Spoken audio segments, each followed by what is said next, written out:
اعوذ باللہ من الشیطان اللعین الرجیم بسم اللہ الرحمن الرحیم الحمد للہ رب العالمین والصلاة والسلام والتحیۃ والاکرام علی سیدنا و نبینا و شفیع ذنوبنا و طبیب نفوسنا رحمت للعالمین ابی القاسم مصطفیٰ محمد اللہم صلی علی محمد و آل محمد وعلى أهل بيته الطيبين الطاهرين المعصومين المنتخبين المنتجبين لا سيما على بقية الله الأعظم روحي وأرواح العالمين لتراب مقدمه الفداء عجل الله تعالى فرجه الشريف وسهل الله تعالى مخرجه الشريف أما بعد فقد قال الله الحكيم في كتابه المتين بسم الله الرحمن الرحيم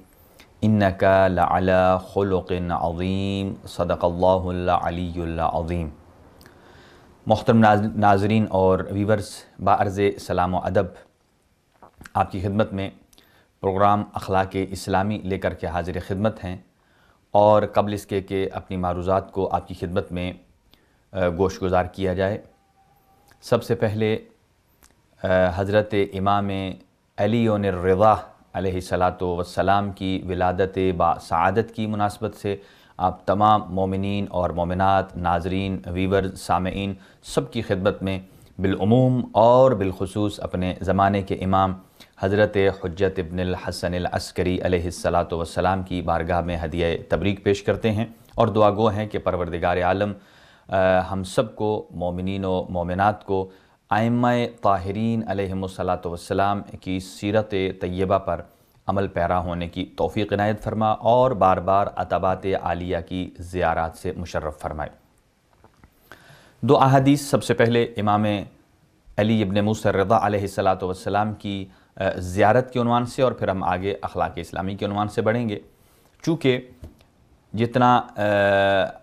بھی ہم سفر زیارت کرتے ہیں، چاہے وہ سفر مکہ ہو، چاہے سفر مدینہ ہو، چاہے حضرت رسول اکرم صلی اللہ علیہ وآلہ وسلم کی ذریعہ اقدس آپ کے روضہ اطہر کی زیارت ہو، یقیناً اس کی ایک اپنی معنویت ہے۔ ہر مکان اور ہر زمان انسان کی دعاؤں کی قبولیت میں بھی ایک کردار ادا کرتا ہے، اس کا ایک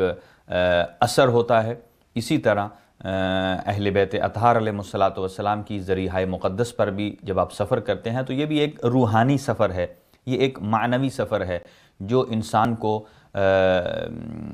نفسانی اعتبار سے اور روحانی اعتبار سے طاقت عطا کرتا ہے، اور اس پورے سفر میں انسان اگر چاہے تو اخلاقی عنوان سے اپنی تربیت بھی کر سکتا ہے۔ تو امام علی الرضا علیہ السلام سے متعلق قال الامام الکاظم علیہ السلام، امام موسیٰ کاظم علیہ السلام ارشاد فرماتے ہیں: من زار قبر ولد علی کان لہ عند اللہ 70 حجۃ مبرورہ، کہ جو شخص میرے بیٹے علی کی زیارت کرے گا، اللہ تعالیٰ کی ذات اسے 70 مقبول حجوں کا ثواب عطا کرے گا۔ یعنی کتنی اہمیت ہے آپ کی زیارت کی۔ اور اذا کان یوم القیامت، جب قیامت کا دن آئے گا تو یہ شخص جو کہ امام علی ابن موسیٰ الرضا علیہ السلام کا زائر ہوگا، کان مع 4 من الاولین و 4 من الآخرین، تو یہ 4 اولین ہستیوں کے ساتھ ہوگا اور 4 آخرین ہستیوں میں سے 4 کے ساتھ ہوگا۔ اما الاولون، وہ اولون کون ہیں؟ فنوح و ابراہیم و موسیٰ و عیسیٰ علیہم السلام، وہ حضرت نوح علیہ السلام ہیں، حضرت ابراہیم ہیں، خلیل خدا ہیں، حضرت موسیٰ علیہ السلام کلیم اللہ ہیں، حضرت عیسیٰ روح اللہ ہیں۔ کتنا بڑا شرف ہے ایک امام رضا علیہ السلام کی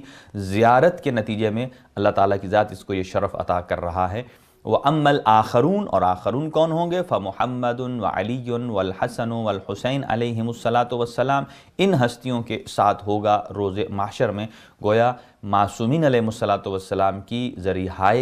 مقدس کی زیارت بھی ایک اپنا ثواب رکھتی ہے، ایک اثر رکھتی ہے، ایک روحانی سفر ہے، اسپرچول سفر ہے۔ اور آئیے ہم آگے بڑھتے ہیں کہ اخلاقیات کا تعلق بھی ایمانیات کے ساتھ بہت گہرا ہے۔ یعنی جس قدر، جس حد تک ایمانیات مضبوط ہوں گے، اتنا ہی انسان با اخلاق ہوگا، اتنا ہی انسان کے اندر خوف خدا ہوگا۔ جب انسان کے اندر خوف خدا ہوتا ہے تو پھر وہ مخلوق خدا پر رحم کرتا ہے، چاہے وہ انسان ہو چاہے وہ غیر انسان ہو۔ انسانوں میں بہت سارے اس کے حلقہ احباب ہو سکتا ہے، اپنی سوشل لائف ہو سکتی ہے، اس کی گھریلو زندگی ہو سکتی ہے، اس کے دوست احباب ہیں، اس کی فیملی ہے، اس کے بچے ہیں، اس کے والدین ہیں، لہٰذا اعزاء اور اقارب ہیں۔ ان کے ساتھ جتنا انسان کے ایمانیات مضبوط ہوں گے، ایمان باللہ، ایمان بالرسول، ایمان بالانبیاء، ایمان بالملائکہ، ایمان بالقرآن، اور جب تک ایمان بالآخرہ، ان چیزوں کا انسان کا جس حد تک ایمان مضبوط ہوگا اتنا ہی انسان خوف خدا کرے گا، حتیٰ کہ جانوروں پر بھی رحم کرتا ہے۔ بہت ایک عظیم واقعہ ملتا ہے یہ امام سجاد علیہ السلام کی سیرت میں، کہ جب امام علی ابن الحسین علیہ السلام کی جب شہادت ہوتی ہے، آپ کی شہادت کے 3 دن تک وہ ناقہ جس پر، ناقہ وہ جانور، وہ اونٹنی کہ جس پر آپ، جو ہمیشہ آپ کے ساتھ رہتی تھی، اور جب آپ اس پر کئی حج کے سفر آپ نے کیے، اور سوار ہو کر نہیں بلکہ آپ کے ساتھ ساتھ سواری ہوتی تھی، اور جب آپ کی شہادت ہوتی ہے تو 3 دن تک وہ ناقہ آپ کی قبر کے گرد طواف کرتی رہی ہے، اور پھر وہیں وہ مر گئی۔ یعنی ائمہ طاہرین علیہم السلام کس حد تک صرف انسانوں کے ساتھ نہیں،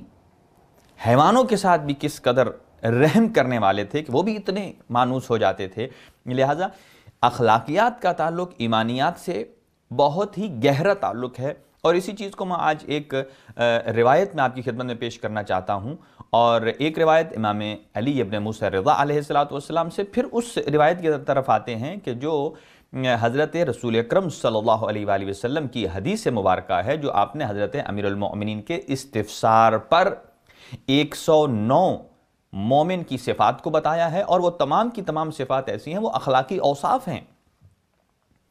اور ان اخلاقی اوصاف کو، یعنی 103 اخلاقی اوصاف بتائے ہیں کہ یہ علامات ہیں، یہ وہ چیزیں ہیں کہ جو ایک مومن کے اندر پائی جانی چاہیے اور صاحب ایمان کے اندر پائی جانی چاہیے۔ یعنی آپ ایک طرف ایمان کو رکھیے اور دوسری طرف 103 ان علامات کو رکھیے، تو انسان پہچان سکتا ہے کہ میں کتنا با ایمان ہوں اور کتنا بے ایمان ہوں۔ اور یہ علامات اس لیے نہیں ہے کہ انسان کسی دوسرے کو چیک کرے، کسی دوسرے کو پرکھے کہ وہ کتنا ایمان میں ہے۔ باہر کسی کے ایمان کی یا عدم ایمان کی سند بانٹنے سے پہلے یہ لازمی ہے کہ انسان ان صفات کو اپنے اوپر لاگو کرے، اور وہ اپنے لیے چیک اینڈ بیلنس کرے کہ آیا میرے اندر وہ صفات ہیں یا نہیں، پھر اپنے ایمان کو اور بلکہ اپنے ایمان کو جو ہے اسے وہ اپڈیٹ کرے، اپنے ایمان کو اور انکریز کرے، اپنے ایمان کو بڑھائے۔ ان صفات کو جتنا اپنے وجود میں لاتا جائے گا وہ اس کا ایمان بڑھتا جائے گا۔ امام علی ابن موسیٰ رضا علیہ السلام کی حدیث مبارکہ ہے، پہلے یہ سماعت فرمائیے، آپ فرماتے ہیں الایمان اداء الفرائض واجتناب المحارم، کہ ایمان کس چیز کا نام ہے۔ یہ بات ذہن نشین رہے کہ ہم کیوں آج اس ٹاپک پر گفتگو کر رہے ہیں، کہ یہ ضروری نہیں ہے کہ ایک آدمی کہے کہ ایک آدمی صرف اگر متقی ہے، پرہیزگار ہے، نماز روزہ کرتا ہے تو وہ با اخلاق بھی ہوگا، بلکہ اگر ایسا ہو تو یہ بہت ہی اچھا ہے، کیونکہ قرآن مجید بھی ارشاد فرماتا ہے ان الصلاۃ تنہی عن الفحشاء والمنکر، کہ بے شک نماز انسان کو بے حیائی سے بچاتی ہے اور برائی سے بچاتی ہے۔ اور اگر انسان نماز گزار بھی ہو اور اس کے باوجود بے حیائی، یعنی آپ بعض چیزیں ایسی ہیں کہ جو اخلاقیات کی حدود سے جب انسان باہر نکل جاتا ہے تو یہ چیز سمجھ میں آتی ہے کہ وہ نماز کہ جو اس انسان کو اخلاقی حدود کے اندر محدود رہنے کا درس دے رہی تھی، یا اس کا نتیجہ یہ تھا کہ یہ اخلاقی حدود کے اندر محدود رہے، جب یہ اپنی چادر عصمت کو کراس کر کے باہر چلا جاتا ہے تو اس کا مطلب یہ ہے کہ اس نماز کے وہ اثرات نہیں ہیں کہ جو مقصود الہی ہیں۔ جب وہ اثرات نہیں ہیں اس کا مطلب یہ ہے کہ پھر وہ عمل بھی لائق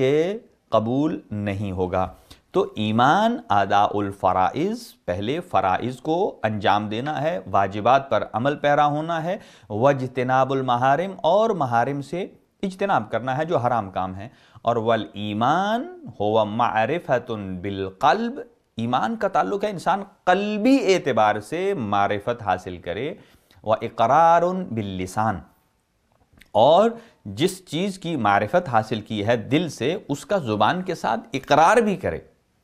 اور وَعَمَلٌ بِالْأَرْكَانِ، جس چیز پر معرفت حاصل ہوئی ہے قلبی اعتبار سے، جب زبان سے اقرار کر رہا ہے تو اس کے ارکان، اس پر اس کا عمل بھی موافق ہونا چاہیے کہ جو کچھ زبان سے کہہ رہا ہے اور جو کچھ اپنے اعضاء و جوارح سے کر رہا ہے دونوں ایک پیج پر ہونے چاہیے۔ اب آئیے ہم آگے بڑھتے ہیں۔ اسی لیے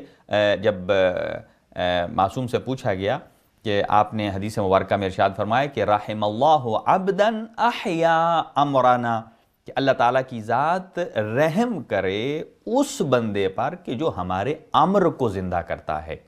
تو راوی کہتا ہے فقلت، تو میں نے پوچھا فرزند پیغمبر سے کہ کیف یحیی امرکم، کہ آپ کے امر کو کیسے احیا کیا جا سکتا ہے، آپ کا امر کیسے زندہ ہوگا؟ فقال علیہ السلام، امام نے فرمایا یتعلم علومنا ویعلمها الناس، کہ پہلے مرحلے میں خود علم حاصل کرے اور دوسرے مرحلے میں لوگوں کو سکھائے، اور اسی تعلیم میں جہاں قرآن مجید کی تعلیم ہے، احادیث مبارکہ کی تعلیم ہے، دینی احکامات کی تعلیم ہے، ویسے ہی اخلاقیات کی بھی ایک تعلیم ہے کہ انسان اخلاقیات کو سیکھے اور پھر دوسروں کو سکھائے۔ اور زیادہ سے یہ کیوں ترتیب بیان کی گئی ہے کہ پہلے خود سیکھے اور پھر دوسروں کو بتائے؟ چونکہ معمولاً ہمارے معاشرے میں ہماری نگاہیں دوسروں کو سکھانے پر، دوسروں پر تنقید کرنے پر زیادہ مرکوز ہوتی ہیں بنسبت اس کے کہ انسان اپنی طرف توجہ کرے اور اپنی تنقید کرے اور پھر تنقید کے بعد اس کی اصلاح کرے۔ اسی لیے ایک حدیث مبارکہ میں آتا ہے کہ ان اللہ عز و جل امر بثلاثۃ مقرون بها ثلاثۃ اخرى، کہ اللہ تعالیٰ کی ذات نے تین چیزوں کو تین چیزوں سے جوڑ دیا ہے، اور یہ حدیث بھی امام رضا علیہ السلام سے ہے۔ کون سی؟ امر بالصلاۃ والزکوٰۃ، کہ اللہ تعالیٰ کی ذات نے نماز کو زکوٰۃ سے جوڑ دیا ہے، یعنی نماز کا جب حکم دیا ہے تو نماز کے حکم کے ساتھ زکوٰۃ کا حکم دیا ہے۔ فَمَنْ صَلَّى وَلَمْ يُزَكِّ لَمْ يُقْبَلْ مِنْهُ صَلَاتُهُ، کہ جو آدمی نماز پڑھتا ہے لیکن زکوٰۃ نہیں دیتا، تزکیہ نہیں ہوتا اس کے مال کا تزکیہ نہیں ہوتا، تو اسے نماز بھی قبول نہیں ہوگی۔ پھر امام نے فرمایا وَأَمَرَ بِالشُّكْرِ لَهُ وَلِلْوَالِدَيْنِ، پہلے اللہ تعالیٰ کی ذات کا شکر، یعنی اللہ نے اپنے شکر کا جب امر کیا ہے تو اس کو جوڑا ہے والدین کے ساتھ کہ والدین کا بھی شکر ادا کرو۔ فَمَنْ لَمْ يَشْكُرِ الْوَالِدَيْهِ وَلَمْ يَشْكُرْ وَالِدَيْهِ لَمْ يَشْكُرِ اللَّهِ، جو اپنے والدین کا شکر گزار نہیں ہوتا وہ اللہ تعالیٰ کا کیسے شکر ادا کرے گا؟ وَأَمَرَ بِاتِّقَاءِ اللَّهِ وَصِلَةِ الرَّحِمِ، تو اللہ تعالیٰ کی ذات نے تقوی الہی کو، پرہیزگاری کو جوڑا ہے صلہ رحمی کے ساتھ، کہ صرف تسبیح پروردگار کرتا رہے، نماز روزہ کرتا رہے لیکن اس طرف سے قطع رحم کرے، تو یہ دونوں چیزوں کا آپس میں ملاپ نہیں ہے۔ تو تقوی الہی کو جوڑا ہے کس کے ساتھ؟ صلہ رحم کے ساتھ۔ پھر فرماتے ہیں امام رضا علیہ السلام فَلَمْ يَسِلْ رَحِمَهُ، کہ جو اپنے اعزاء اور اقربا کے ساتھ صلہ رحمی نہیں کرتا، لم یتق اللہ عز و جل، وہ اللہ تعالیٰ کی ذات کا کبھی بھی تقوی الہی نہیں رکھ سکتا، نہ ہی خوف خدا رکھ سکتا ہے، نہ تو وہ متقی ہو سکتا ہے، چونکہ یہ چیزیں بالکل واضح بتا دی ہیں امام نے۔ اب اسی چیز سے ہم جوڑتے ہیں اس حدیث مبارکہ کو کہ جو رسول اکرم صلی اللہ علیہ وآلہ وسلم ارشاد فرماتے ہیں کہ لا یکمل المؤمن ایمانہ، کہ مومن کا ایمان تمام نہیں ہوتا حتی یحتوی علی 103 خصال فعل وعمل ونیت وباطن وظاہر،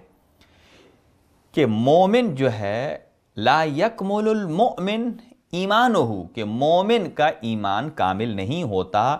حتیٰ یہاں تک کہ اس میں 103 خصال، صفات، اچھی عادات یہ نہ پائی جائیں، عملی اعتبار سے، نیت کے اعتبار سے، ظاہری اعتبار سے، باطنی اعتبار سے۔ تو صرف ایمانیات کا تعلق اس سے نہیں ہے کہ انسان نماز روزہ کرے، بلکہ یہ حدیث مبارکہ اس بات یعنی بھرپور ہے، اس بات پر دلالت کرتی ہے بھرپور انداز سے کہ صرف اور صرف مومن کی جو ہم نے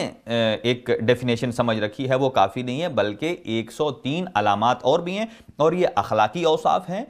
یہ ایک ہی حدیث مبارکہ، شاید آج ہم اس کو پورا نہیں کر پائیں گے چونکہ حدیث کافی طولانی ہے، اور اس کا ایک ایک جو پہلو ہے وہ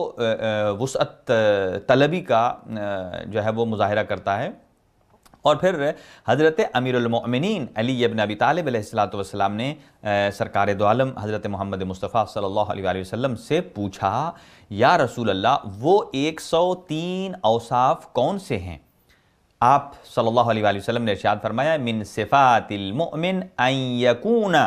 مومن کی صفات میں سے یہ ہے۔ اب یہ ساری کی ساری اخلاقیات ہیں کہ کسی کی زبان سے تبصرہ، تجزیہ وہ الگ بات ہے، یہ سامنے یہ نص رسول ہے۔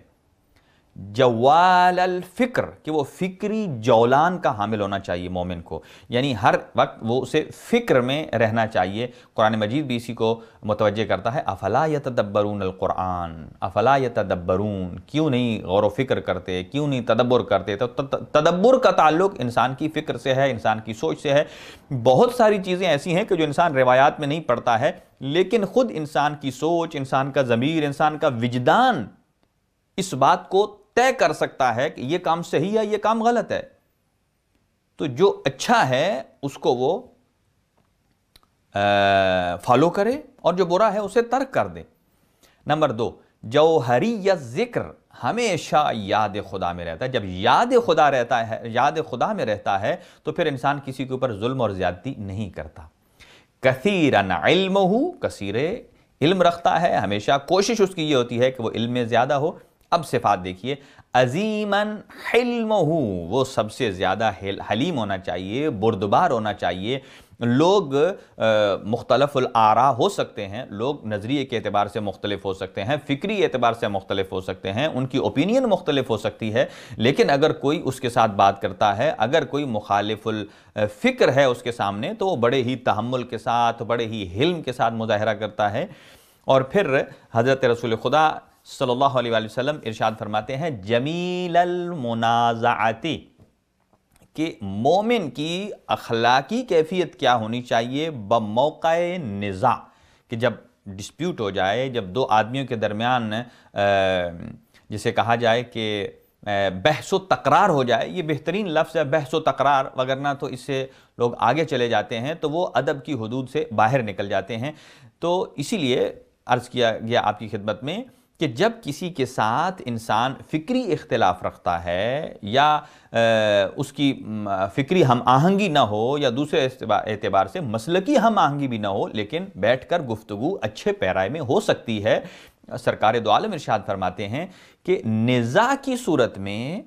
مومن وہ ہوتا ہے کہ جو اچھے پیرائے میں پیش آتا ہے، کسی کی بات کو تحمل سے سنتا ہے، اسے بات کرنے کا مکمل موقع دیتا ہے، اور پھر اس کے بعد اس کی گفتگو کا احسن انداز سے جواب دیتا ہے۔ اور ضروری نہیں ہے کہ اس کے جواب کو وہ مانے یا اس کے جواب کو یہ مانے، اپنا اپنا پوائنٹ آف ویو ہو سکتا ہے، اس میں کوئی نزاع نہیں ہے۔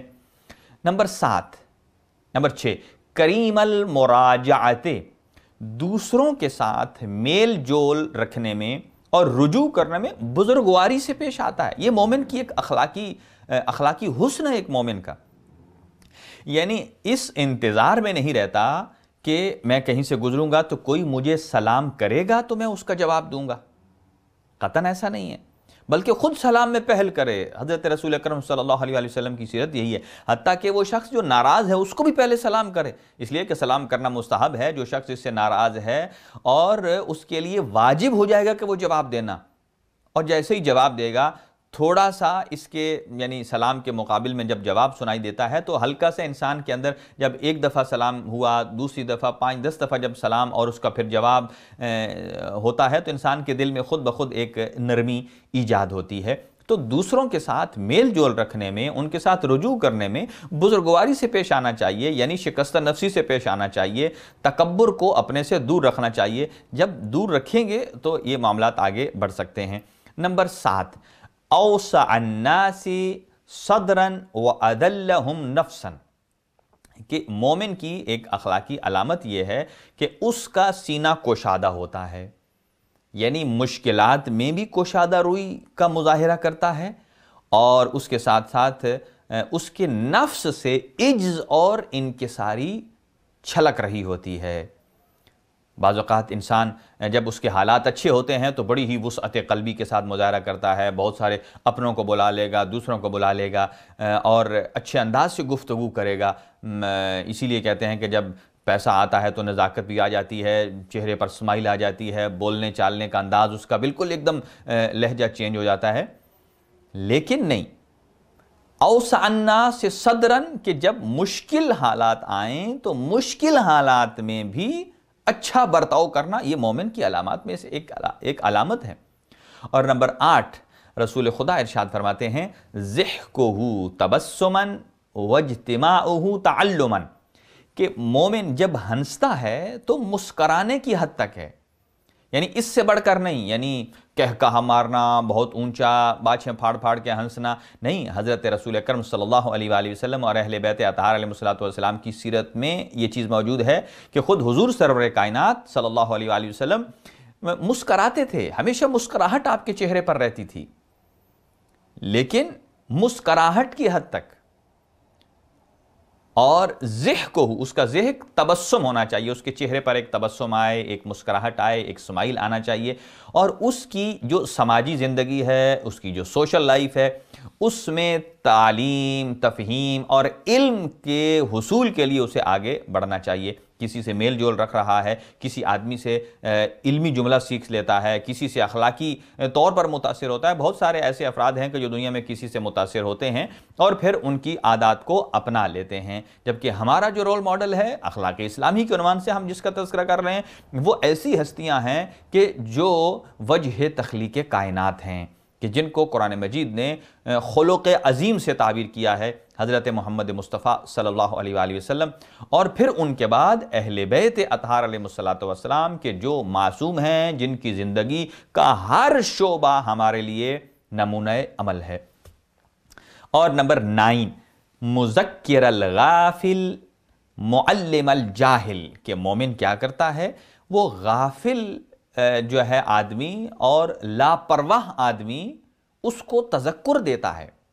ایک آدمی ہے کہ جو اپنے معمول کے کام انجام دے رہا ہے، لیکن اس سے 1 2 3 چیزیں سکپ ہو گئی ہیں، تو مومن کا کام یہ ہے کہ وہ اسے تذکر دیتا ہے۔ تذکر دینا کا مطلب کیا ہے؟ اسے یاد دلاتا ہے، نہ کہ اس کے سرزنش کرتا ہے۔ نہیں، تذکر یعنی یاد دلانا، 1 دفعہ یاد دلائے گا، 2 دفعہ یاد دلائے گا، اور وہ بالآخر اپنی چین پر چڑھ جائے گا۔ اور پھر معلم الجاہل، اور اگر مومن دیکھتا ہے کہ وہ شخص اگر عالم ہے، کسی چیز میں غفلت کر رہا ہے تو تذکر دیتا ہے، لیکن اگر جاہل ہے اس کے ساتھ تو اسے اس کے لیے معلم بن جاتا ہے، اسے تعلیم دیتا ہے۔ اور بہت ساری کتب بھی لکھی گئی ہیں ادب کے عنوان سے، تو ان میں سب سے پہلی چیز ہے، بلکہ علماء جو اخلاق ہیں وہ تو پہلے یہ کہتے ہیں کہ استاد کے سامنے زانو تلمذ طے کرنا، اور پھر علم کی وادی میں داخل ہونے سے پہلے جو ہمارا ایک مروجہ علم ہے، اس سے پہلے استاد کے ساتھ رہنا اور اخلاقیات کو سیکھنا یہ مقدم ہے، بنسبت اس کے کہ انسان علم کو مقدم کرے اور اخلاقیات کو مؤخر کرے۔ نہیں، بلکہ اخلاقیات پہلے ہیں، اور پھر جتنے اخلاقیات بلند ہوتے ہیں اتنا ہی انسان کے حصول علم کی رفتار بڑھ جاتی ہے۔ لا یؤذی من یؤذیہ، اور مومن کی ایک علامت یہ ہے، اور یہ بہترین اخلاق کی مثال ہے جو حضرت ختمی مرتبت صلی اللہ علیہ وآلہ وسلم نے ارشاد فرماتے ہیں کہ جو اسے دکھ پہنچائے وہ اسے آزار و اذیت نہیں پہنچاتا ہے۔ دنیا میں دو تین قسم کے خیالات پائے جاتے ہیں. کئی افراد کہتے ہیں اینٹ کا جواب پتھر سے دینا چاہیے، برائی کا جواب برائی سے دینا چاہیے. کوئی کہتے ہیں اچھائی کا جواب اچھائی سے دینا چاہیے. اور بہت سارے کم بخت ایسے ہیں کہ جو اچھائی کا جواب برائی سے دیتے ہیں. یہ کم ظرف لوگ ہیں، یہ علم اور اخلاق سے دور ہیں، یہ بالکل ہی کسی ایسی وادی میں ہیں کہ جہاں نہ انسانیت کا گزر ہے نہ اخلاقیات کا گزر ہے، اور بلکہ یوں کہا جائے کہ وہاں انسانیت کی اس لکیر سے بھی نیچے ہیں کہ جو کسی کی اچھائی کا بدلہ برائی میں دیتا ہے. لیکن بہرحال جو معروف ہے وہ یہ کہتے ہیں کہ جب انسان دیکھتا ہے کسی شخص کو طرف مقابل کے اعتبار سے تو سوچتا ہے کہ اس نے میرے ساتھ اچھا سلوک کیا ہے تو میں بھی اچھا سلوک کرتا ہوں، اس نے برا سلوک کیا ہے تو لوگ اس سے یہی ایکسپیکٹ کر رہے ہوتے ہیں کہ اس کا جواب بھی ویسا ہی دے گا. لیکن یہ کمال نہیں ہے کہ اچھے کو اچھا جواب دینا، بلکہ کمال اخلاق یہ ہے کہ اگر کوئی انسان سے برائی کرتا ہے، اسے دکھ پہنچاتا ہے، اسے آزار و اذیت دیتا ہے، اسے گزن پہنچاتا ہے، تو وہ اس کے جواب میں اس کے ساتھ اچھائی کرتا ہے، حسن اخلاق کے ساتھ پیش آتا ہے، اس کے ساتھ بالکل جیسا ہی وہ سامنے آتا ہے اسمائل پاس کرتا ہے، مسکراہٹ سے بڑے ہی ادب کے دائرے میں گفتگو کرتا ہے. بہت ساری ایسی مثالیں ہیں ائمہ طاہرین علیہ السلام کی کہ انہوں نے اچھائی کا مظاہرہ کیا، لوگوں نے آگے سے گستاخی کی، لیکن اچھائی کا پھر بار بار مظاہرہ ائمہ کی طرف سے ایسے ہوا کہ وہ شخص مجبور ہو گیا کہ وہ چوکھٹ امام پر آ کر جھکے، اور اگر نان مسلم تھا تو وہ مسلمان ہوا اور امام علیہ السلام کے فالورز میں شمار ہوا. نمبر 11، رسول خدا ارشاد فرماتے ہیں لا یخوض فیما لا یعنیہ، وہ فضول باتوں کے قریب بھی نہیں جاتا. یعنی مومن کا ٹائم بالکل ایک مرتبہ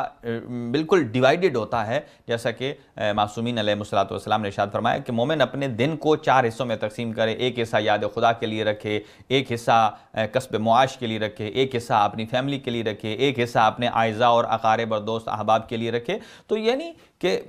چاروں کے چاروں حصے ضروری ہیں. تو مومن ایسا ہے کہ جو فضول باتوں کے قریب نہیں جاتا ہے. وَلَا يَشْمَتُ بِمُصِیبَةٍ، اور کسی کی مصیبت پر خوش نہیں ہوتا. یہ ایک انتہائی اہم پہلو ہے، اور ہمارے معاشرے کے کئی مریض افراد اس میں مبتلا ہیں. وہ یہ کہ مثلا اگر کسی آدمی نے کسی سے اگر برائی کی ہے اور یہ ان سے بدلہ نہیں لے سکے، یا ان کو کچھ کہہ نہیں سکتے، یا وہ طاقتور ہے، یا موقع نہیں ملا کسی اعتبار سے، لیکن جب وہ شخص کسی مصیبت میں گرفتار ہوتا ہے تو یہ خوش ہوتا ہے کہ دیکھا میرے ساتھ ایسا کیا، اللہ کی لاٹھی بے آواز ہے. اپنے مقصد کے اس بات میں بہت ساری ادلہ لے آتا ہے. لیکن سرکار دو عالم ارشاد فرماتے ہیں اگر وہ صاحب ایمان ہے تو اگرچہ اس کے ساتھ کسی شخص نے برائی بھی کی ہے، جب وہ آدمی مصیبت میں گرفتار ہوتا ہے تو اس کی مصیبت پر اگر یہ خوش ہو رہا ہے تو پھر یہ صاحب ایمان نہیں ہے، پھر یہ نام کا مومن ہے لیکن کام کا مومن نہیں ہے. اگر اس کا جو دشمن ہے، جس سے فکری اختلاف ہے، اور یا کسی سے مزاج نہیں ملتا ہے، یا اس نے اس کی شان میں کوئی بے ادبی کر دی ہے، تو ایسی کیفیت میں اگر وہ مصیبت میں مبتلا ہو گیا ہے، اگر اس کے اوپر مالی کرائسس آ گئے ہیں، اگر اس کا کوئی تصادف ہو گیا ہے، تو اسے خوش نہیں ہونا چاہیے. اسی لیے علماء اخلاق کہتے ہیں کہ من حفر بئرا لأخیہ فقد وقع فیہ، جو اپنے کسی دوسرے بھائی کے لیے گڑھا کھودتا ہے اور ایک دن آتا ہے کہ وہ خود اس گڑھے میں گر جاتا ہے. جو کسی کی مصیبت پر خوش ہوتا ہے، ایک دن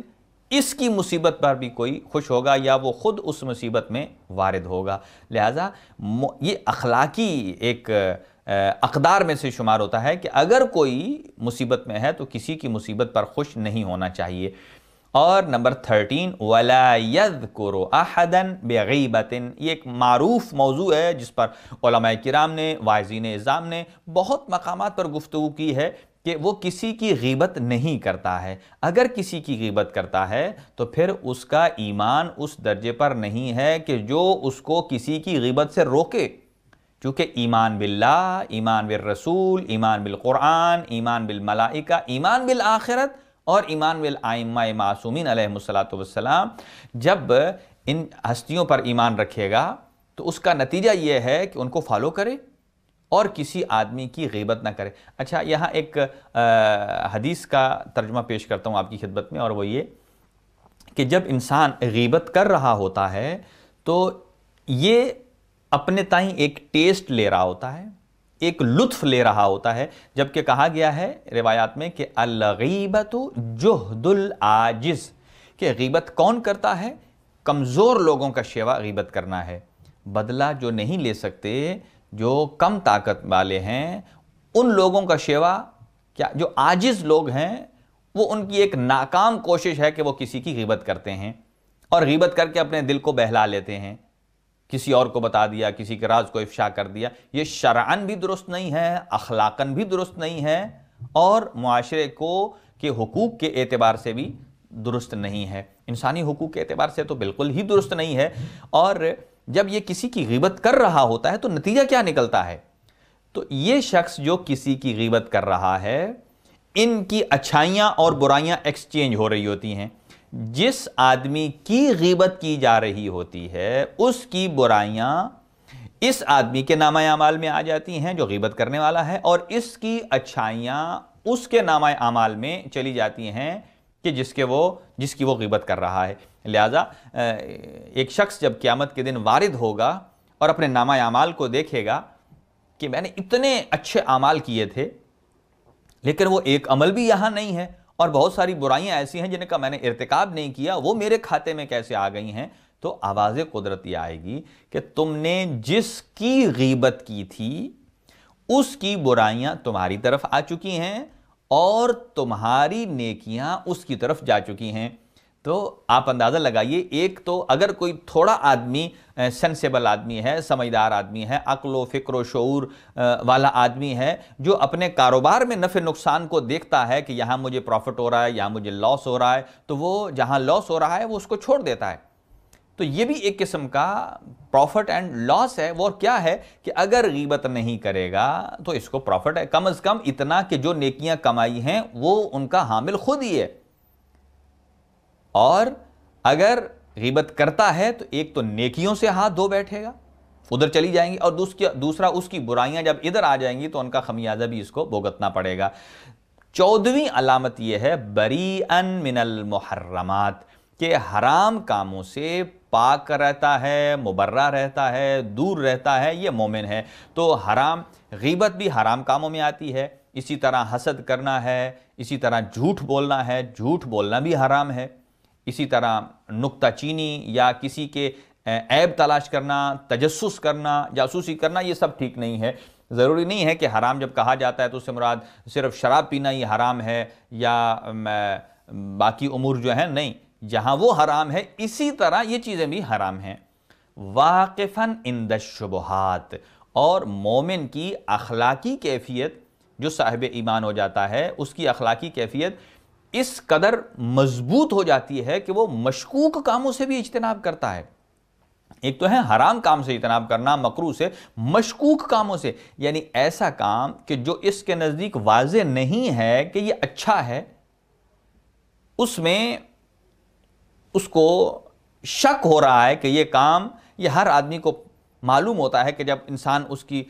ڈیپتھ میں جاتا ہے کہ یہ کام کیسا ہے، آیا مجھے اس پر سزا ملے گی، مجھے اس پر جزا ملے گی، یہ میرے لیے فائدہ مند ہے، یہ میرا نقصان دہ، یہ خود انسان کے اندر ایک جو باطنی رسول رکھا ہے اللہ نے ضمیر کی شکل میں، وہ بتا دیتا ہے کہ یہ صحیح اور غلط ہے۔ فرمایا مومن شبہات سے بھی اپنے آپ کو محفوظ رکھتا ہے، دور رکھتا ہے، روک لیتا ہے۔ کثیر العطا، اور آپ ارشاد فرماتے ہیں کہ مومن عطا کرنے میں اس کا ہاتھ کھلا ہوتا ہے، کہ وہ کثیر العطا، کثرت سے عطا کرتا ہے۔ اور خداوند متعال ان تمام مخیرین اور ان تمام صاحبان ثروت کہ جن کا ہاتھ عطا میں وسعت رکھتا ہے اللہ تعالیٰ کی ذات، ان کے مال و رزق میں دن دگنی رات چگنی برکت عنایت فرمائے۔ قلیل الاذی، نیکسٹ ایک صفت آپ نے بیان فرمائی کہ دوسروں کو اذیت دینے سے ہر ممکن اجتناب کرتا ہے۔ بعض اوقات اس کا ایک اپنا دوست ہے، لیکن جب اس کو کسی اذیت کا سامنا ہوتا ہے تو یہ اس کو اپنے آپ کو اذیت میں ڈال کر اسے بچا لیتا ہے، لیکن اس دوسرے شخص کو کسی صورت میں بھی اذیت میں دیکھنا نہیں چاہتا ہے۔ عوناً للغریب، مسافروں کا یار و مددگار ہوتا ہے۔ وَأَبًا لِلْيَتِيمِ، اور یتیم کے لیے باپ جیسا سلوک کرتا ہے۔ حضرت امیر المؤمنین علی بن ابی طالب علیہ السلام جب ظاہری خلافت کا زمانہ تھا تو ایک شخص کوفہ میں آیا اور اس نے 14 مشکیزے شہد کے بیت المال میں دیے۔ تو امیر المؤمنین نے جیسے ہی وہ بیت المال میں شہد کے مشکیزے آئے اور آپ نے اسے اپنے شولڈر پر اویزاں کیا اور پھر نکل پڑے۔ جو کوفہ میں اور اس کے گرد و نواح میں یتیم تھے، ایتام تھے، ان کے گھروں میں جاتے اور ان کے ہاتھوں پر یعنی اپنے ہاتھ پر شہد ڈال کر ان کو چٹاتے تھے اور کھلاتے تھے۔ تو کچھ آپ کے صحابہ ساتھ انہوں نے کہا امیر المومنین آپ یہ کام ہمارے حوالے کر دیجئے، ہمارے سپرد کر دیجئے، ہم ان کو کھلا دیں گے ایسے ہی جیسے آپ کر رہے ہیں۔ کہا آپ کے اور میرے کھلانے میں اور شہد دینے میں بڑا فرق ہے، آپ دیں گے صرف اس نیت سے کہ ایک یتیم کو دینا ہے، میں امیر المؤمنین اپنے ہاتھ پر ڈال کر انہیں اس لیے دے رہا ہوں تاکہ ان کے اندر سے احساس محرومی ختم ہو جائے، جو باپ کی یتیمی کا ایک ان کے دل میں ایک کمی رہ گئی ہے، ان کے باپ کی کمی کو میں پورا کروں گا۔ لہذا رسول اکرم صلی اللہ علیہ وآلہ وسلم کی حدیث مبارکہ بھی آپ ارشاد فرماتے ہیں انا وعلی ابوا ہذہ الامہ، میں اور علی اس امت کے 2 باپ ہیں، سب کے ہاں باپ کا درجہ رکھتے ہیں، لیکن ابن للیتیم، اور کسی اچھا مورخ نے جملہ لکھا ہے یہاں کہ کوفہ کے یتیموں میں اور باقی یتیموں میں کتنا فرق تھا کہ ان کو حضرت امیر المؤمنین جیسا حاکم، ایسا حاکم ملا کہ لوگ جو باپ رکھتے تھے وہ رشک کرتے تھے ان یتما پر کہ جن کو امیر المؤمنین کی شفقت نصیب تھی۔ بشرہ فی وجہہ وحزنہ فی قلبہ، تو مومن کی ایک علامت یہ ہے کہ اس کا چہرہ حشاش بشاش ہوتا ہے جبکہ اس کا قلب محزون ہوتا ہے خوف پروردگار سے۔ اسی لیے معصوم نے ارشاد فرمایا کہ اسلام 2 چیزوں کا نام ہے، 2 نصف ہیں اس میں، ایک نصف النصف رجا والنصف الآخر الخوف، کہ آدھا حصہ امید کا ہے اور آدھا حصہ خوف کا ہے۔ تو انسان قلبی اعتبار سے تو محزون ہوتا ہے لیکن چہرے کے اعتبار سے وہ حشاش بشاش ہوتا ہے اور متبشراً بفقرہ، اور اگر فقر اور غربت بھی آتی ہے تو اس کو وہ رحمت الہی سمجھتا ہے۔ احلی من الشہد واصلد من الصلد، اور مومن کی ایک علامت یہ ہے کہ وہ شہد سے زیادہ شیریں ہوتا ہے اور پتھر سے زیادہ سخت ہوتا ہے۔ اور یہ جملات حضرت امیر المؤمنین نے جناب مالک اشتر کے بارے میں فرمائے کہ مالک اشتر اگر پتھر ہوتا، اگر چٹان ہوتی تو وہ سخت ترین چٹان ہوتی جو ناقابل شکست ہے۔ یعنی کہ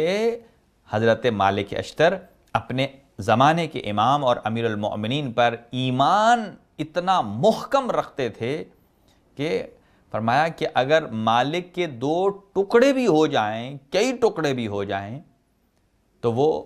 اپنے آقا کے ایمان سے دستبردار نہیں ہو سکتے۔ اور دوسری بات یعنی وہ اتنی سخت چٹان کی طرح ہیں، جیسے سخت چٹان میں کوئی چیز داخل نہیں ہوتی، ایسے عقیدہ حضرت مالک میں کوئی داخل نہیں ہو سکتا۔ اور شہد سے زیادہ شیریں ہوتا ہے مومن۔ لا یکشف سرا ولا یہتک سترا، کہ کسی کے راز کو فاش نہیں کرتا اور نہ کسی کے عیب کو عیاں کرتا ہے۔ اور یہی چیز اللہ تعالیٰ کی ذات سے ہم دعا بھی کریں گے اس موقع پر کہ جتنے افراد ان حرکات میں کے مرتکب ہیں وہ اللہ تعالیٰ کی ذات سے عفو اور درگزر کی درخواست کریں، اور دوسرے چاہے مومن ہو چاہے غیر مومن ہو، کسی کی ذاتی زندگی کو اچھالنا یہ مومن کی علامات میں سے نہیں ہے۔ یہ تو اخلاقی اعتبار سے یعنی اخلاقی بالکل اس آدمی کے اندر اخلاقی تعلیمات کا کوئی نام و نشان ہی نہیں ہے۔ لطیف الحرکات، اور مومن کی ایک علامت یہ ہے کہ اس کا اٹھنا بیٹھنا جچا تلا ہوتا ہے، کہ وہ جب اٹھتا ہے بیٹھتا ہے یعنی اس کا اٹھنا اور بیٹھنا بھی معنی خیز ہوتا ہے۔ حلو المشاہدہ، اسے دیکھ کر خوشی اور فرحت محسوس ہوتی ہے۔ اور کثیر العبادہ، اور کثرت سے عبادت پروردگار کرتا ہے۔ حسن الوقار، اور بہت ہی باوقار اور متانت کا حامل ہوتا ہے۔ یہ تمام صفات اس کے ساتھ ساتھ ہیں کہ جو ایک طرف صاحب ایمان ہے، دوسری طرف یہ اخلاقی اوصاف ہیں۔ لین الجانب، بہت ہی نرم مزاج ہوتا ہے، اس کے مزاج میں تندی نہیں آتی، اس کی مزاج میں تیزی نہیں آتی، بلکہ وہ انتہائی حلیم اور مدبر اور بڑی ہی حکمت سے کام کرنے والا ہوتا ہے۔ طویل الصمت، اور اس کی خاموشی طویل ہوتی ہے، یعنی وہ دیکھتا رہتا ہے۔ جو افراد اس صفت کے حامل ہوتے ہیں وہ کچھ ہی دنوں میں، جس شخص نے ان کے ساتھ زیادتی کی ہوتی ہے، جب یہ خاموشی اختیار کرتے ہیں تو وہ خود بخود اپنے آپ کو گلٹی فیل کرتا ہے دوسرا فرد، کہ میں نے اس بندے کو کس حد تک میں نے زیادتی کا نشانہ بنایا، لیکن یہ اف تک نہیں کر رہا ہے۔ حلیماً اذا جہل علیہ صبوراً علی من اساء الیہ، جب اس کے ساتھ بدسلوکی کی جاتی ہے تو بردبار رہتا ہے،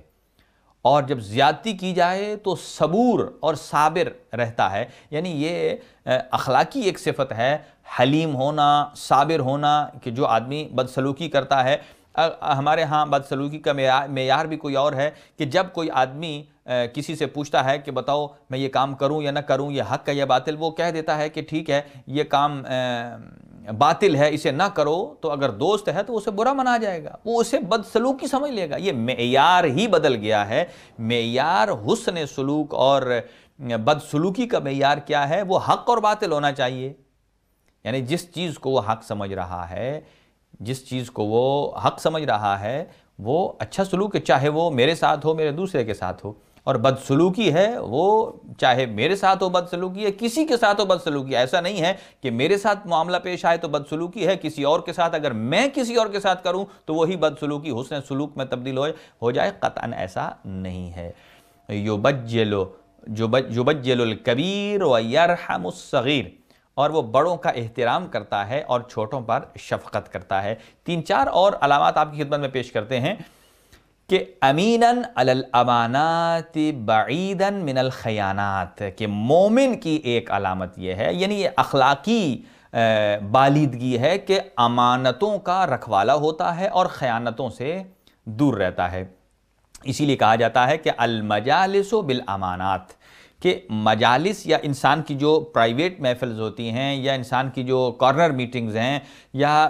جو آدمی کسی کو اس قابل سمجھتا ہے کہ وہ رازدار ہوگا اور اسے اپنا راز شیئر کرتا ہے یا اسے اپنے سیکرٹس بتاتا ہے، اور اگر وہ اس کے ساتھ خیانت کر رہا ہے تو یہ بھی ایسے ہی امانت میں خیانت ہے کہ جیسے کسی سے مال لیا ہو اور اس میں خیانت کی جائے۔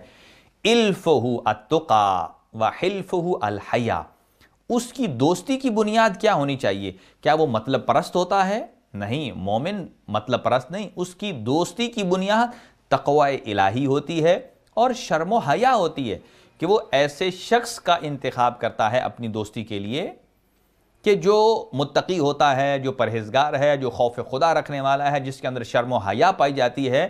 اور اس کے ساتھ اپنا رشتہ اخوت کو آگے بڑھاتا ہے۔ اور جو